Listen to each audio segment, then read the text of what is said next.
The Sonic IDW Comics have been out for nearly 2 years, but how good are they? Let's take a look.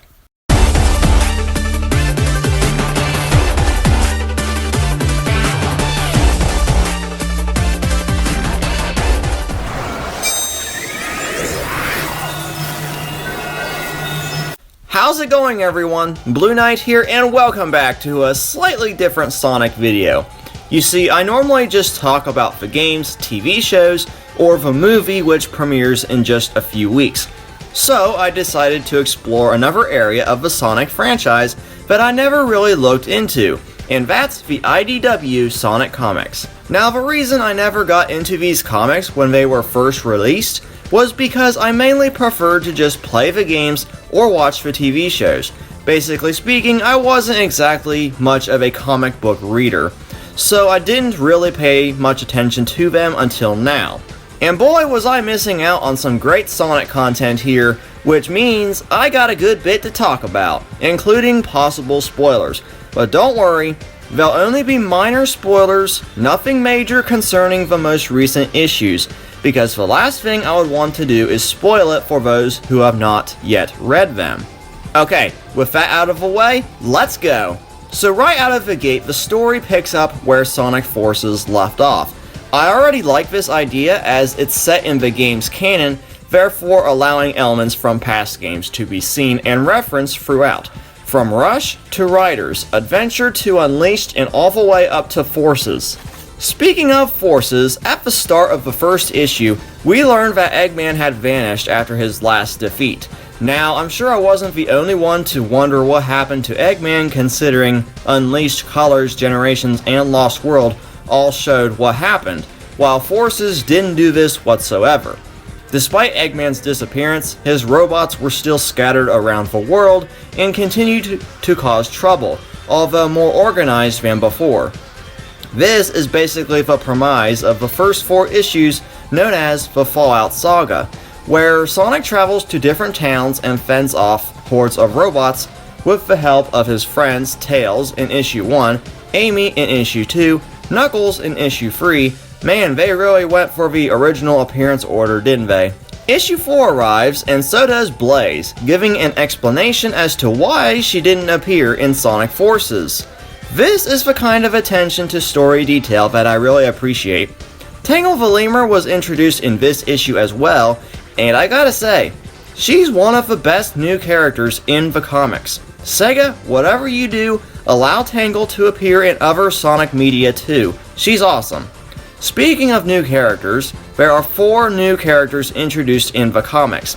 Rough and Tumble, a pair of troublemaking skunks who work for Dr. Starline, who's a main villain in the comics, but as to what he does in the story, I won't spoil that. And Whisper the Wolf. Okay, she's pretty cool too, and has kind of a deep backstory that's explained in the Tangle and Whisper spin-off comics. As you can obviously tell by the title, these two became friends in the main comic series. Outside of the new characters, numerous returning characters from the games also appear, like the Chaotix, Shadow, Rouge, Silver, and Neo Metal Sonic, who makes his return from Sonic Heroes, which was also brought up. He can talk again and has an actual personality that we didn't really get to see before. His moments were easily some of the best in the comics so far. It's also explained that Neo, no, not Neo Cortex, was going to be part of the final battle in Sonic Forces, but was completed too late. Alright, so I've been going very light on story details so far, so I'm going to stop right here because if I go any further, I'll feel like I'm spoiling too much. I gotta say though, these comics were far better than I ever expected them to be. Heck, I'd even go as far to say that they do some things better than the games. I get it, they're 2 entirely different types of media, so of course certain things are going to be better in each one. But I do feel that the games could borrow some aspects from the comics. Like the writing, for instance. It's so dang good compared to the games, including Forces. I mean, the story and writing in Forces was good for the most part, minus the contradiction that is classic Sonic, who won't be making an appearance in the IDW comics for 2 reasons. One being that Sega requested a distinct division between modern and classic Sonic. Since the comics take place in the modern universe, that means the classic stuff is off limits. And 2, the creative team don't even know if classic Sonic's universe takes place in the past or another dimension. So we can thank Sonic Forces for that confusion. But maybe it's for the best, so we don't have to have classic Sonic show up in every single thing that's modern Sonic. Just think, if the game had different writers, let's say Ian Flynn, who wrote the Forces prequel comics and the IDW comics, we could have easily avoided this confusing issue, probably improving the story and writing too. Sega, please, hire this guy just to write one game and see how it turns out. Anyways, I got a bit sidetracked there, so let's get back to the comics. The characterization was really good in these. For example, we'll use Tails. Just simply for all the criticism his characterization got in Lost World and Forces. Well, I'm happy to report that he's a way better character here than he was in the last 2 main games. Hopefully, Sega can keep Tails like this from here on out. Okay, we had Team Sonic Racing and Sonic Boom 2. He was good in those also. Some of these character interactions are actually pretty funny and are really appreciated since we don't get to see a whole lot of this in the games. Mainly in just about anything outside the games. Like this one right here with Silver, Tangle, and the Chaotix playing cards. Perfect! Blaze even does things that we never seen her do in the games before, even throwing Sonic at one point. That's some 10 out of 10 teamwork right there. Imagine having a team mechanic like this in a main series game. You come to an area full of enemies, take them out individually, or switch to one of the 2 characters to use a unique team ability, like Blaze wrapping Sonic in flames and throwing him at an obstacle or a group of enemies for a pinballish effect.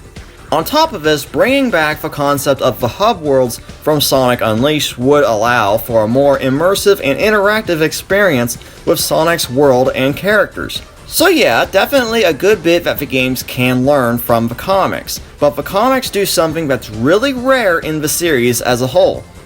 Yes, this means more story spoilers, but it's going to be very, very minimal, as this is from the 3 or 4 most recent issues. Due to the high-stakes story and tone, which gradually builds over the course of the series, I'm going to warn you guys right now.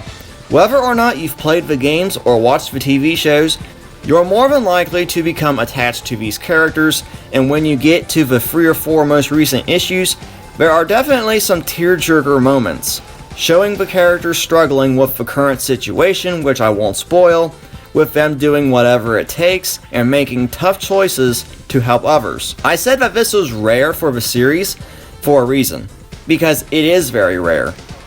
As the last time I can remember the Sonic series creating this type of reaction like that was the endings to Colors, Unleashed, and certain points of Sonic X. That's pretty much it from what I can recall. It was another thing that I certainly was not expecting from these. And what really drove these emotional elements was the character expressions. They're so much more expressive compared to the games. I'm not saying that the games do a bad job with this, but it really shines when the game has fully CGI cutscenes. It's just the comics and various animations seemingly do a better job at it than the in-game cutscenes. Especially these cheap cutscenes used in Forces and Team Sonic Racing that basically have no life in them whatsoever. Please just don't cut corners next time, okay? One thing that I hope to see addressed in the comics is some sort of explanation as to why the Wisps are still hanging around post-Sonic Colors, because their appearance makes sense in Generations and somehow makes sense in Team Sonic Racing. In Lost World and Forces, they're kind of just thrown in here for no actual story purpose. And since they appear in the IDW Comics, which takes place after the events of Forces, then it'd be the perfect time to clarify on that aspect. Overall, these comics were great on all the right notes, with the story, characters, humor, everything about it reminding me of why I became a fan of this great series to begin with. I definitely enjoyed all of them and can't wait to see how it continues on February 5th with issue 25, A Sudden Shift. but the IDW Comics I feel should be somewhat of a blueprint for the main series going forward. Like have future games take place at this certain point in the IDW Comics and borrow certain elements from them. On the TV show side of things, whenever that happens, I wouldn't mind seeing a TV show in the same vein as the IDW Comics in terms of everything it has to offer. Just not a simple copy and paste of the exact same story, despite how good that sounds. Anyways guys, I think I've said quite enough for this video. So what are your thoughts on the IDW Sonic comics? Be sure to let me know in the comments section below, and also be sure to stay tuned to the channel for even more Sonic the Hedgehog content coming to you at the speed of sound. Once again, thank you all so much for watching and supporting the channel. I've been Blueknight, and I'll see you guys back here next time. Goodbye.